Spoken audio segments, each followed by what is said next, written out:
What's going on, guys? It's your average consumer, and we are continuing the streak of Apple videos.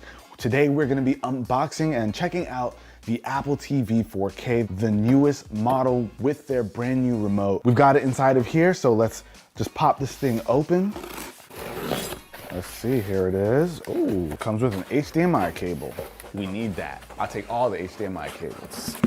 Boom. Let's go, baby. All right, so here is the Apple TV 4K, and this one right here is the 64 gig model. There's a 32 gig model that retails for $179.99, and this one is $199.99. Wait, do they have the 99? Remember I was wrong about that 99 cents, Jay? Yes, there's no 99. No more 99 cents when it comes to Apple. All right, so we don't really need the HDMI cable over here. But let's crack this thing open. Now, for those of you who aren't familiar, well, I'm sure everybody's heard of the Apple TV, but if you're wondering why would I pick up an Apple TV, basically the idea behind it, this is a set-top box, so it has all the services like Netflix, Hulu, of course, Apple TV Plus, so that you can watch all the kind of content that you would want all in one place. And because this does support 4K as well as 4K HDR, now with higher frame rates, it's supposed to give you a nice viewing experience as well as access to all the things that you have in your Apple ecosystem, your photos, that kind of stuff. So let's actually pop this thing open.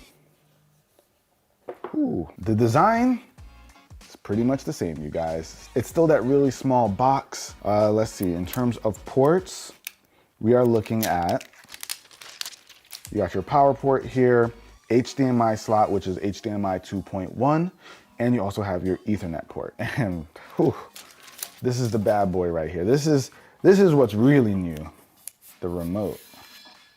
Whew. So now this thing looks a little bit like the old remote, the original remote that was metal, kind of is back to that look. Instead of that big trackpad that used to be at the top, Apple has now opted to have this small circle be the trackpad, so you can go ahead and use this for gestures, but you can also use this D-pad to precisely control what you want. Apple has also included a new feature with this remote where it has like a touch-sensitive dial. Kind of reminds me of the original iPods. You remember those? Where you could just go like this and bring the volume up. Some of you might be too young for that. Carl, you remember those? I remember that. Papa has one, that's why I remember. That makes sense, that makes sense. And of course, you get a bunch of buttons over here. They got rid of the menu button and now it's just like a back button. And now you have Siri right here on the side, kind of like with the iPhone. You can have Siri just like that. And it of course has a dedicated power button so it can control your TV. One thing that isn't here that used to be is the motion control. So you're not gonna be able to use this as a remote to play games. But this does allow you to pair a Bluetooth controller, so even like an Xbox controller, you can pair it with that if you want to play games the right way. So can I be like, hey Siri, open up Crunchyroll? Does they have Crunchyroll? Yes, it does. This is legit. Okay. It's got Crunchyroll. That's all it needs to be legit. Carl, you already know. You of course get some paperwork as well. You also get some stickers over here. I gotta show you guys the stickers. Oh, you get a USB-A to Lightning cable. So you can, of course, charge the remote. On this side, you get your power cable. Standard Apple unboxing, very simple, clean experience. Now let's go ahead and hook this thing up. It's actually got a pretty interesting setup process that we're gonna run through in a second. All right, guys, so we hooked up the Apple TV 4K to our television over here. Okay, so we've got our new remote. I like to have the option between buttons and this touchpad. Oh, yeah, I'll set up with my iPhone. Why not? Like everything else in the Apple ecosystem, you just have your iPhone ready. It does everything for you. All right, so there are a few cool, oh, Carl. I see it. What'd I tell you? I see it. Now, there's actually a pretty cool feature with the new Apple TV 4K, which is a little bit nerdy, but it's easy enough for like the average person to take advantage of. Now, when we're watching TV, if you don't have your TV calibrated to the right colors, you might not be getting the best viewing experience. You might not have accurate colors. And I know a lot of regular people don't really know how to fine tune the settings in their TV to get the optimal colors. Carl, Do you know how to fine tune the... What we're talking about, if we're being honest. There you go. So if you happen to care about getting the best experience and you don't mind taking a few, minutes to do it, there's actually a really cool feature that the Apple TV 4K lets you do. So you can go into, let's see, color balance, not required. Your TV is using Dolby Vision and its color is accurate. Okay, so we're using Dolby Vision. Now, if you're not using this 4K Dolby Vision, let's just say we go to 4K HDR, right? Color balance. So we can go into color balance, that's the new feature. And what you can do is you can take your iPhone and use your iPhone and the proximity sensors and the camera to go ahead and balance the color. So I'm gonna hit continue on my phone. Color balance complete, okay.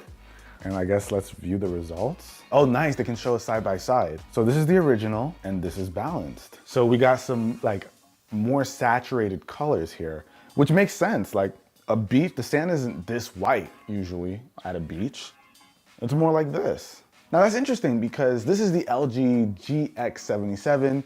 It's a high-end TV, and I'm sure a lot of people who invest in a nice TV just kind of expect it to be great out of the box. But as you can see here, Apple's found a way to take the colors that are on the TV and fine-tune it to be even better. Now to be clear, it's not fine-tuning the TV's colors, it's fine-tuning the colors on the Apple TV and what it displays on this source. If you get off your Apple TV and then you start using like, I don't know, an Xbox or anything else, it's not gonna be tuned. It's only with the Apple TV.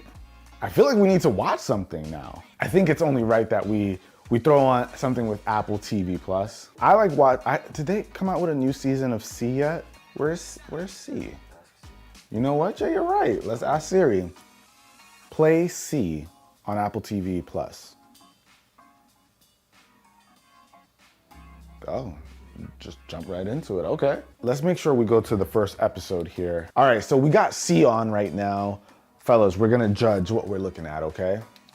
Let's play a little bit of it. I mean, it already looks super clean. I do like the flexibility of jumping greater distances with this trackpad in case I don't wanna just use the buttons. So that's actually really nice. Now this looks really good to me, and it feels good to know that the screen right now is calibrated to be the way it's supposed to. Like I said, super nerdy thing, but it didn't take long to calibrate the screen. You know, if you invest in something like this, that you're getting the best quality viewing experience in terms of like the colors and whatnot, it's nice to be able to pull this off. I'm gonna spend a little bit more time with it. I'll give you guys my thoughts. So far, I really like this remote though. But all right, you guys, so I've been rocking the Apple TV for a little while now, and I'm pretty familiar with the Apple TV. This is not my first one. And the overall experience is pretty much the same. We do get some nice little spec bumps, but I feel like the biggest change, the things that people will actually notice, is all gonna be in the remote. And I gotta say, I really do like the remote. It feels like a proper remote. The previous versions, they were cool with the touchpad and everything, but I feel a lot more comfortable with this. I will say though, because this has like the touchpad, there's a slight bit of a learning curve in terms of like just getting used to just the different controls. There are some cool controls I didn't mention during the unboxing, like being able to use the touch-sensitive D-pad to scrub through content. So let's pull up a show really quick. Mythic Quest. Jay, have you seen this one? No. Me neither. Oh, this is supposed to be a comedy? All right, that looks kind of interesting. I might give it a try. The name-dropping things that I know, Grand Theft Auto. Anyway, I'm getting a little off track. So you can scrub through content by pressing like the D-pad. It'll bump you up like 10 seconds. And then of course you can swipe if you want to make larger jumps. But you can also, while it's paused, you can go ahead and use the circle pad. Now to enable it, you want to just keep your finger on it for a second. You'll see the icon pop up on the TV. And then you can see that you can rotate it. And now this allows you to go a bit more quicker than just like hitting 10 seconds. And it allows you to be a bit more precise. I do wish though it was available on multiple applications. Right now I think it's just on Apple TV. But yeah, I find that to be kind of cool. It's a comfortable remote to use. And of course you do have the Siri button where you can just go ahead and press it, ask it. What did he say? Let's not do teats. Well, counting's on 3. So you can go ahead and do stuff like that. Like if you misheard something, like, or somebody started talking, you can go ahead and say, what did he say? It'll jump back, I think like 10 or 15 seconds and you get to hear it over again. So Siri will do Siri things. It's just really accessible now thanks to that button over here on the right. And it's like what we're all used to because our iPhones all have that Siri button on the right. So this right here is like an RPG on Apple Arcade. I'm a huge RPG guy. And it actually looks pretty decent. And with a game like this, you're not gonna wanna play with like the Apple TV remote. It's just not the way to do it. You want like a dedicated controller. So if you happen to have an Xbox controller, a PlayStation controller, you'll be in good hands. You'll be able to use this if you want to take advantage of like those Apple Arcade games. And so far, my experience with like the Apple Arcade titles have been pretty solid. They play smoothly. You guys can see it for yourself. It actually all looks really good. If you have kids that, you know, you don't want to get a dedicated console for, like, listen, it's like the meme. Oh, I want to get an Xbox. Now we got Xbox at home. All jokes aside, if you don't want to invest like in a crazy console, you can always just play it on the Apple TV. You don't need to use a PlayStation or Xbox controller. There are other controller options that we've talked about a ton on the channel before. So I'll have a few linked down below if you guys are interested in it. But I gotta say, overall guys, the Apple TV is essentially going to be your hub for all of your Apple stuff. You got the music, you got TV, you can do Apple Fitness, anything Apple related, any of their services, you can pretty much take advantage of on the Apple TV. And for those smart home folks, this is Thread enabled, which basically means if you have like maybe multiple Apple TVs and even the HomePod minis, it makes it easier for the devices to speak to each other across the home. So it can provide a better connection for everything if you're trying to use those smart home features. Now, I know some people might say, why do I need an Apple TV if my TV has Netflix, Hulu, all that stuff? Like I said, for those folks who are using Apple products, you're gonna get the best value here. If you're not really deep into the Apple ecosystem, chances are you won't be taking advantage of all the stuff that the Apple TV offers. You could probably just stick with the apps and whatnot you get on your TV. But you know, Apple Fitness, Arcade, all that good stuff, Apple users are gonna definitely enjoy. But you guys let me know what you think of the new Apple TV 4K. Is this something that you're gonna be picking up? Are you gonna be upgrading your old one? Let me know with a comment down below. I'm gonna catch you guys in the next one. Till then, it's your average consumer. Peace. And if you haven't seen some of the content that we dropped earlier this week with the iMac and the new iPad, I'll have them linked down below as well.